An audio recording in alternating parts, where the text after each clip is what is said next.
ഇത് എന്നതാ മുതലെന്ന് നിങ്ങൾക്ക് അറിയാം. ഇത് നമ്മുടെ റിയൽ വാറിന്റെ ലിസാർഡ് എക്സ്ട്രാ സോഫ്റ്റ് എഡിഷൻ എന്ന് പറയുന്ന ഒരു ഇന്തോനേഷ്യൻ ഹാൻഡ്മെയ്ഡ് ഫ്രോ ആട്ടോ ഇത് കേട്ടോ. നല്ല സോഫ്റ്റ് ഉള്ള റബ്ബറും മീൻ അടിച്ചിട്ടുണ്ടെങ്കിൽ കരയിലും കയറും കേട്ടോ. അമ്മാതി ഒരു ഫ്രോ ആണിത്. അപ്പം ഈ ഫ്രോഗിന്റെ പവർ എന്താണെന്ന് നിങ്ങൾക്ക് കാണണോ എങ്കിൽ ഇത് ഈ വീഡിയോ ഒന്ന് കണ്ടു നോക്കും.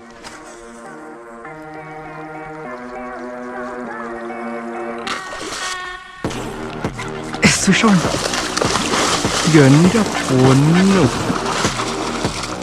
കാലിന്റെ കീഴെ വന്നൊരു മാന്താ പഠിച്ചു ഗൈസ്. നമ്മുടെ റിയൽ വാറിന്റെ സോഫ്റ്റ് എഡിഷനിലാണോ? അയ്യോ എന്റെ പൊന്നു മൊത്തല്, എന്റെ പൊന്നെ ഈ വാടയുടെ ലെങ്ത് പോയിക്ക് കേട്ടോ.